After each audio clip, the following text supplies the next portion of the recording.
Hello and welcome to the AMR Unplugged podcast. My name is Musonda Lamba, and I'm here with a special guest who I will allow to introduce himself. Hi, Masanda. Thank you very much for having me in your podcast. I am Luther King Abia Akebe. I am an applied and environmental scientist, and I'm based at the University of KwaZulu-Natal, where I am a high impact researcher working on antimicrobial resistance and One Health. And my work really focuses in the environment, the animals, and humans. Thank you so much. You've gone ahead of me to my next question. I wanted to find out what is your role, in addressing antimicrobial resistance. So maybe you can unpack your work a little bit more. You've highlighted the areas that you're working on, but maybe you can go a little bit deeper on your focus areas, especially touching on the environmental side of it. Yeah, thank you. So, I originally trained in microbiology, but I fell in love with environmental microbiology because although I really wanted to be a medical doctor, not being able to go to a medical school, I still needed to find a way to address health issues. So I felt that working in the environment, realizing that a lot of the infections that we have came from the environment, working in the environment, understanding how these organisms behave inside that environment and how they are transmitted to humans could help prevent infections from moving there to humans. And so that is how I established that link between humans and the environment in the first place. Then, in the past 8 years, 8 to 9 years now, when I joined the Antimicrobial Research Unit of the University of KwaZulu-Natal, I plunged into antimicrobial resistance, and I saw that it was even more attached to the environment than the way microorganisms were just attached. So that is how now I started looking at the presence of microorganisms in the environment, those ones that are resistant, and what the relationship that they have between those in the environment and humans and animals, and how that movement occurs. Right. Yeah. So, and also how climate change really affects those, and what are those drivers that favor all those movements. Yeah. Thank you so much. I think that's a very holistic way to answer the question. In the conversation of antimicrobial resistance, most conversations that at least I've been part of, they are normally skewed to the human medical side of things. And so I also wanted us to unpack a little bit more, especially for the person who's listening who may have not known that, there's an environmental impact, when it comes to antimicrobial resistance. So in what ways, would you say that AMR is an environmental issue and not just a medical one? So, one of the things I would like to point out is that we should first of all understand, in order to get that clearly, is that we should understand that antibiotics were generated from microorganisms that were found in the environment Right. already. So it's not a new concept. Antimicrobial resistance is not a new concept because organisms in the environment are constantly in a fight. They want to survive. Now, just take a simple example. Assuming that you have a neighbor that is really worrisome, that plays loud music. Now, there are many things you can do to prevent that neighbor from annoying you. Right. You can call the police. That's one option. You can get earplugs. That's one option. You can build your walls with soundproofs. That is an option. So you look for every single possible means that you will have to make sure that the sound or the noise from your neighbor doesn't disturb you. Right. That is a means of survival. So that is exactly what is also happening in the environment. Microorganisms are constantly in a competition for food, for space, and available nutrients. So because of that, the fungi will be producing chemicals that will prevent bacteria from growing. The bacteria need to look for ways of preventing the fungi toxins from affecting them. So they develop resistance. Now, human beings now come in to amplify the problem. Because although these organisms are in the environment has a way of balancing itself. Right. Such just natural balancing, right? It balances itself. As we say, the ecosystem is a self-sustainable system. But because the concentration of the antibiotics produced by these microorganisms are small, these toxins are small, heavy metals occur in the environment in small quantities, it doesn't really pose a problem. But now human activities like application of chemical fertilizers, Right. massive production of antibiotics, and then the discharge of antibiotic residues in the environment now becomes the stressor that amplifies the problem of antimicrobial resistance. These organisms are no more exposed to one thing that was produced by one organism, but they are exposed to many pollutants. So they develop mechanisms to prevent them, to protect them against many of those things. At times, some of the things they develop is not even because they really want to fight antibiotics. It's just a developmental stage. Right. And it happens that they get one of their characteristics that prevents antibiotics from attacking them, And all this happens in the environment, you see. But it's easier to discuss this in humans because we know that in humans, if somebody stops reacting to penicillin, for example, responding to penicillin, you just need to change the antibiotic and give a higher one. Once the first line is not working, you go to the next one. When it doesn't go, you go. In the environment, it's completely different. So in the humans, you can easily say stop giving these antibiotics and they stop. In the environment, it's completely different. The stressors that cause antimicrobial resistance in the environment are more than what we know. The temperature in the water, for example, is not static like you're 37 degrees in the body. It fluctuates. The pH changes. The nutrient load changes. The concentration of the pollutants change. So these organisms in the environment are constantly exposed to a massive set of stressors in different concentration that fluctuate and that are not standard. So they have to survive that environment. Now, it makes it complex for someone who wants to study the environment, right, to understand those complex systems. So many people who are not in the environmental sector, therefore, shy away from that. Because when you find resistance to penicillin in the environment, the question is it because there was penicillin there, or is it because some fungi were present there that produced something, or is it because there were some heavy metals that triggered that, or is it because there were biocides? You see, now how many have I called? I've called heavy metals, I've called the antibiotics themselves, I've called biocides themselves. You see, Yeah. in humans, the likelihood will be the antibiotics they have taken, which has caused that. In animals, it will be the likely one, right? But That's in interesting. the environment, Yeah. it's so complex. So a lot of people shy from there because they find it difficult to answer. And then a second thing is in the human sector, research has always been to protect human health, right? Whatever we are doing, we want to protect human health. We started going into animal health because there is high demand for food, animal product. So animal health also came in. But the environment, what's the point? So we can quantify the impact of AMR in humans. We can quantify the impact of AMR in animals. But can we quantify that in the environment? Because it's not easy to quantify that impact. People think, right? People think that the environment plays a lesser role. But it's interesting to also know, I'm not cutting you short, that the WHO even says that the environment plays a greater role in the transmission of AMR than can be perceived by current science. And more research is coming up, and we hope that with time, things are going to be better. Prof, firstly, I've learned a lot just from what you've, explained. There's all the role of the microorganisms and everything you've just explained. For me, I feel like it has opened my mind to something that I had very little knowledge about.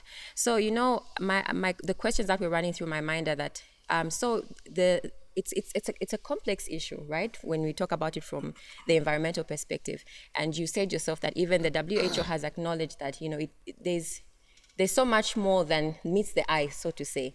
So the question that's on my mind is, when we meet in conferences like the one that we are just at right now, the annual Antimicrobial Resistance Conference hosted by REACT Africa and South Center, when there's an opportunity for dialogue, you find that the environmental sector is sort of like not given, I don't know, I don't want to say the same importance. They are sort of like, there's a perception that they are lagging behind. So despite the great importance of, how you've explained, AMR in the environmental sector, what do you think is causing the environmental sector to not be at the same level, or even just at par with the human sector and also the animal sector? What would you think are some of the bottlenecks, that prevent this sort of inclusion in the dialogue of antimicrobial resistance? Yeah, thank you.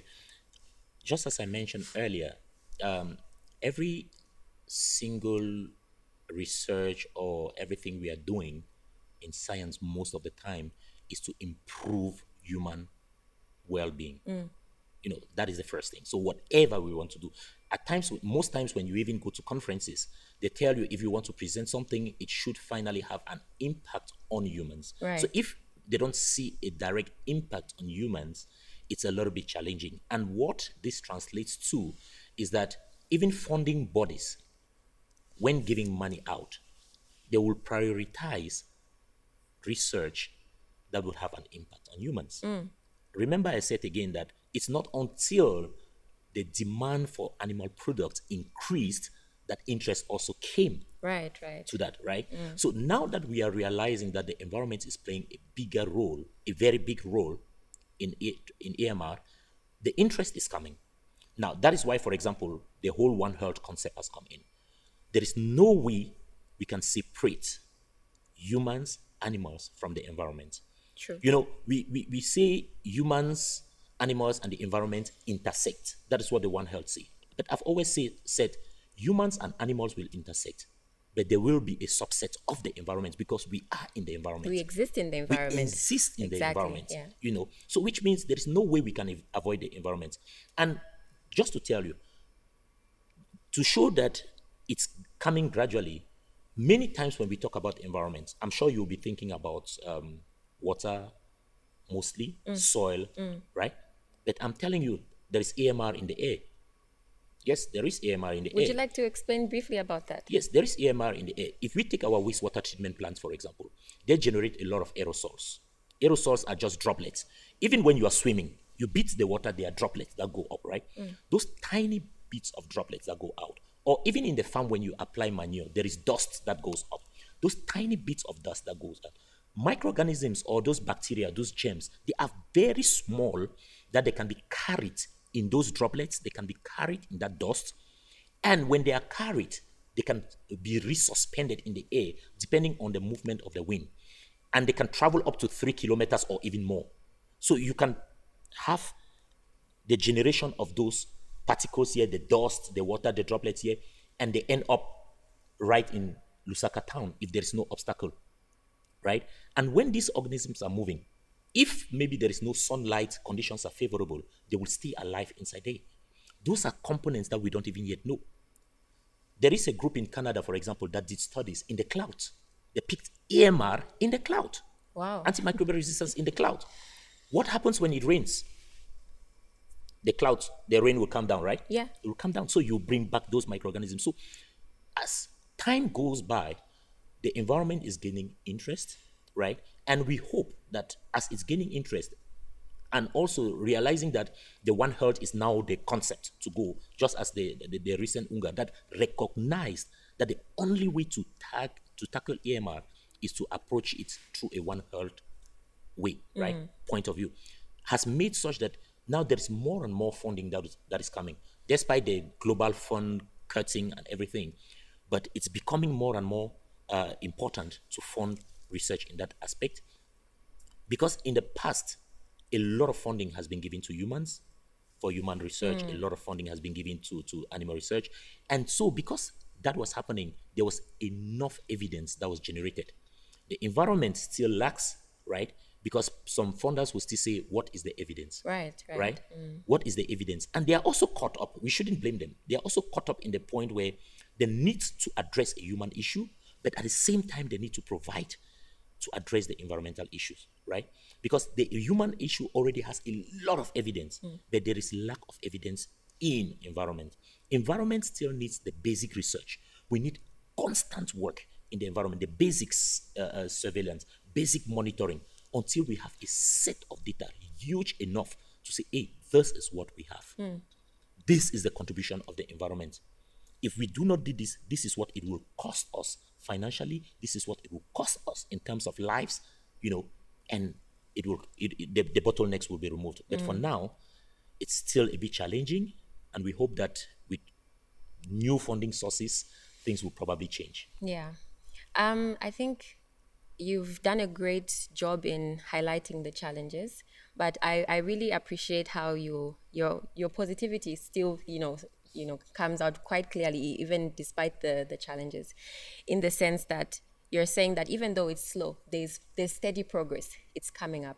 So what would you say, just to wrap up this conversation, would be your should we call them recommendations, on how this sort of progress can be accelerated for us to get to a point where the environmental sector is given the importance due to it, in light of everything that you have highlighted and all the sort of like interlinking consequences that maybe sometimes people find it difficult to maybe even understand. Yeah. So like I mentioned, I've learned quite a lot.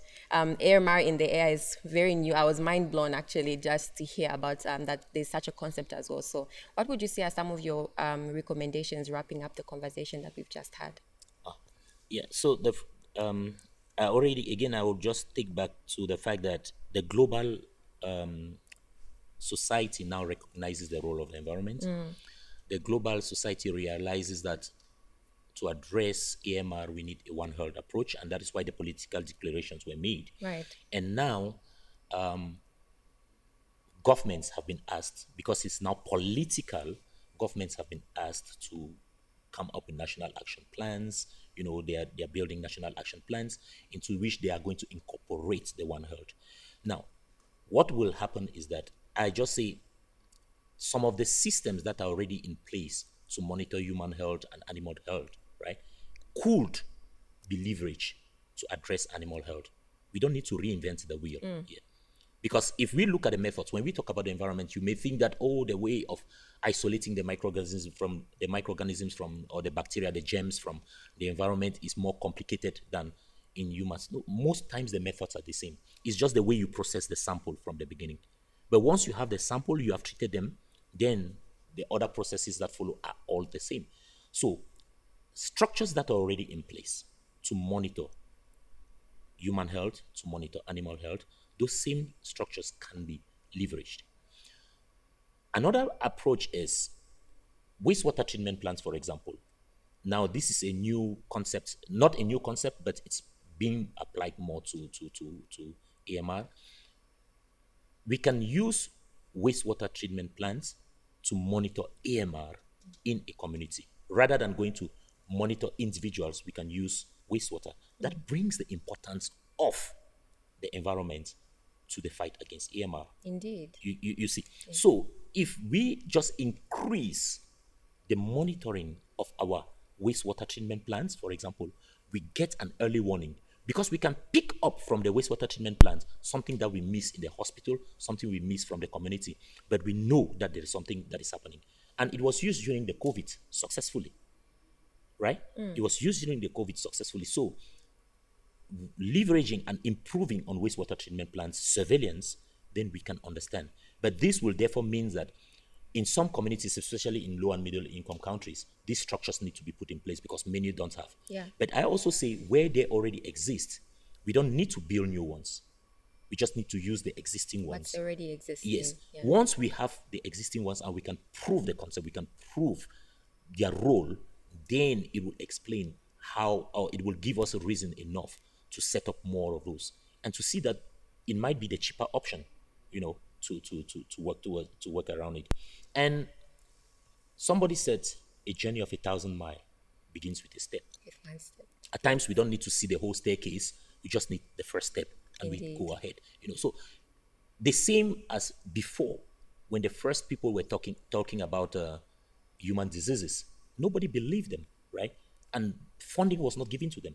But they went gradually, they never gave up, they advanced until they could prove it. The same thing will happen with the environment. Gradually, it is coming. More and more research is showing the role of the environment. By the time these principles or these environmental concepts are standardized, like in humans, then we can come out with solid data that would allow the environmental aspect to be fully integrated. But already, I can say it is going there, and I know we will get there. Thank you so much, Prof. I think your recommendations are straight to the point, and I think it's in order for us to even end at such a high note. I just want to say thank you for making the time to be the first guest even on this Oh, podcast. So we really appreciate it, and we hope to have you another time when we call upon you. anytime. Thank you Thank very you. much. It was a pleasure. Thank you, everyone, for joining us on AMR Unplugged. Don't forget to follow us on our social media platforms. This has been your host, Musonda Lamba.